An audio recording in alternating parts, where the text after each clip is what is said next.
अस्सलाम वालेकुम जी। हकीम नाज़म अड्याल एक नए एपिसोड के साथ आपके सामने हाज़िर है। हमने पिछली वीडियो में शुगर के जो मैदे पे असरात या मैदे की ख़राबी की वजह से जो शुगर की अलामात जो नुकसानात सामने आते हैं, हमने उस पर बात की थी और उसमें हमने इसको दो हिस्सों में किया था। एक हिस्सा था तेज़ाबियत का, कल हमने तेज़ाबियत की बात की थी। आज हम बलगम की बात करेंगे, मिजाज में सर्दी और खुश्की की बात करेंगे।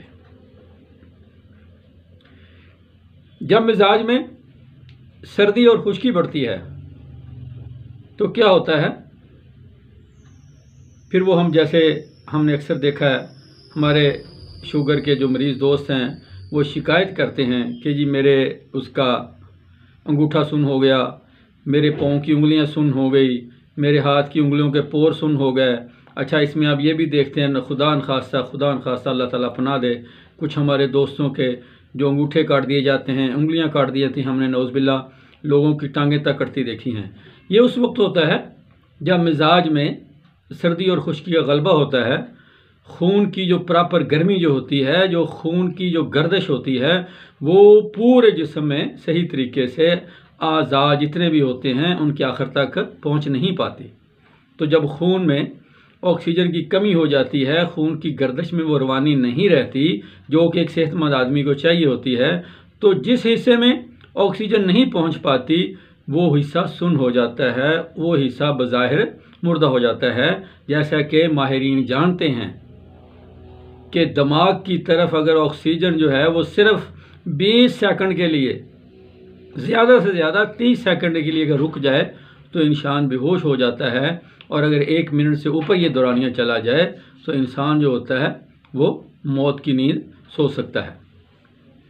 तो इस हवाले से हम बात करेंगे कि मैदे की सर्दी और खुश्की को दूर करने के लिए सबसे बेहतरीन जो है वो मेथी दाना।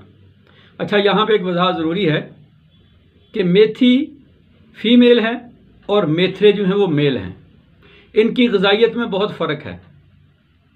तो शुगर में हम हमेशा मेथरे रिकमेंड करते हैं और इनकी तरकीब कुछ ये होती है कि 15-20 दाने मेथरे के हों, 1-1.5 ग्राम अदरक का हो और इसमें 8-10 पत्ते सब्ज़ चाय के जो पेशावरी कहवा होता है, इनको अच्छे तरीके से पका लिया जाए और इसको बतौर कहवा दिन में 1 बार या 2 बार इस्तेमाल कर लिया जाए। लेकिन ये तरकीब सर्दियों में ज़्यादा मुफीद होती है और गर्मियों में जो होता है वो सिर्फ अदरक और जो पेशावरी कहवा है वही काफ़ी होते हैं।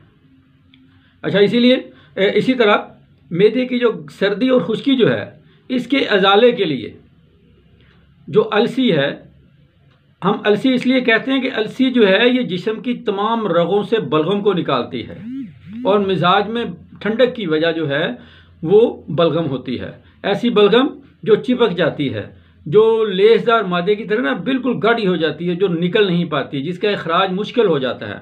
आमतौर पर तो हम क्या देखते हैं ना कि हमारी नाक बहती है तो रेशा निकलता रहता है, लेकिन मिजाज बारद सू में बलगम इतनी सख्त और लेसदार और चपकी हो जाती है कि वो जहाँ भी ठहरती है वहाँ से निकलती नहीं, वहाँ पड़ी पड़ी उसमें तफ़न पैदा हो जाता है और वही तफ़न जो है वो आज़ा को बाज़ात नकारा भी कर देता है। तो अलसी जो है ये मखरज बलगम, ख़ासकर जो तमाम जो छोटी छोटी रगें जो होती हैं पूरे जिस्म को, वो ये उस बलगम से साफ़ करती है। तो अलसी का बेहतरीन तरीका जो होता है, अलसी को हल्का सा भून लिया जाए और ये 1-1.5 चम्मच सुबह नहार मुँह नीम गर्म पानी के साथ फाँक ले। या इसका दूसरा ये भी तरीका होता है कि अलसी और कलौंजी ये हम वज़न ले लें। ये ध्यान रहे कि ये तरकीब हम बलगमी मिजाज वालों के लिए बता रहे हैं, ये तमाम लोगों के लिए नहीं है। अगर सुफरावी मिजाज या तेज़ाबी मादे वाले लोग जो इस्तेमाल करेंगे उससे नुकसान भी हो सकता है। ये हमारी जो ये टेक्निकल पॉइंट है इनको ज़हन में रखिएगा। हमारा ये सिलसिला जो है ये वीडियोस का, ये एक आम आदमी को हेल्थ के हवाले से एजुकेट करना है, हिफ्ज़ान सेहत के उसूलों से बाखबर करना है। ठीक है ना जी। हमारा मकसद टोटकेबाजी का फैलाव नहीं है, हमारा मकसद टोटकेबाजी को कम करना है, बल्कि जो तयशुदा उसूल हैं तिब में उसके मुताबिक आपकी ग़िज़ा और दवा का जो तय करना है, हमारी ये ख्वाहिश है, हमारी ये कोशिश है। अल्हम्दुलिल्लाह पिछले 20 सालों से हम इसमें लगे हुए हैं और आज बहुत हद तक कामयाब भी हैं। अब लोगों में बहुत शहर का जो सेहत का शऊर उजागर होता जा रहा है। तो इसलिए जो लोग जिनके मिजाज में सर्दी और खुश्की पाई जाती है वो अलसी और कलौंजी को हम वज़न ग्राइंड करके रख लें। आधी चम्मच सुबह निहार में नीम गर्म पानी के साथ वो खाना शुरू कर दें। इंशाल्लाह 3 से 5 हफ्तों में इसका रिज़ल्ट आना शुरू हो जाएगा। इसी तरह मैदे की जो बरूदत जो है या मैदे की जो बदहज़मी की कैफियत है, मैदे की ख़राबी के लिए सूंठ, अनारदाना और पुदीना, इन तीनों को पाउडर बना के रख लें। अच्छा, यहाँ एक वजाहत भी ज़रूरी है कि सूंठ और अदरक की खुश्क शक्ल जो है वो सूंठ होती है। खुश्क सूंठ जो होती है उसका मिजाज थोड़ा सा बदल जाता है और जो अदरक होती है उसके मिजाज में सर्दी होती है। लिहाजा हमने क्या करना है, अगर तो आपका मिजाज तेजाबियत वाला है तो आप अदरक, अनारदाना और सब्ज़ पुदीना की चटनी बना के इस्तेमाल करेंगे, और अगर आपका मिजाज सर्दी और खुश्की वाला है तो आप खुश्क पुदीना, सूंठ और अनारदानों को पीस के उसकी फक्की बना लेंगे, उसका सुफू बना लेंगे। तो इसका आधा आधा चम्मच आप हर खाने के बाद आधे घंटे के बाद नीम गर्म पानी के साथ इस्तेमाल करेंगे।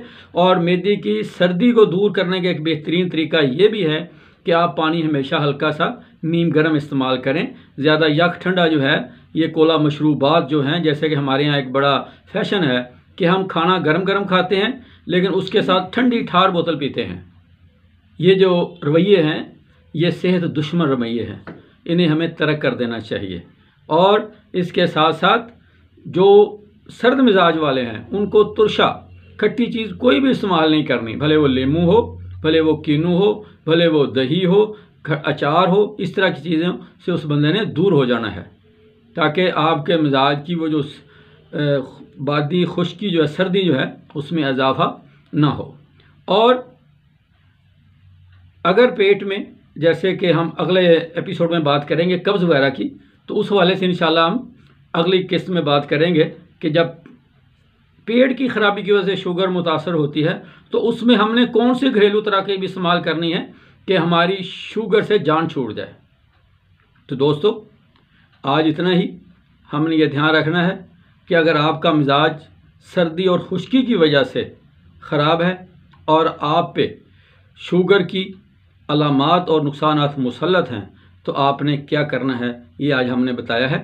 इंशाअल्लाह कल एक नई वीडियो के साथ हम एक मुफीद और मालूमाती वीडियो के साथ, और इंशाअल्लाह हमारी कोशिश होगी कि हम आपको सेहत के हवाले से एजुकेट करें, आपको अवेयरनेस दें, आपको बाखबर करें कि कौन सी चीज़ें आपके लिए मुफीद हैं, कौन चीज़ें आपके लिए मुज़र हैं। हमारा मकसद अल्हम्दुलिल्लाह यही है। और दोस्तों, अगर हमारी ये वीडियोस आपके लिए मुफीद साबित हो रही हैं, आपको पसंद आ रही हैं, तो अपने दोस्तों में ज़रूर शेयर कीजिए। हमारे इस चैनल को सब्सक्राइब भी कीजिए ताकि हमारी हर आने वाली नई वीडियो आप तक फौरी पहुंच जाए। आज इतना ही, बकिया इंशाल्लाह कल। अल्लाह हाफिज़।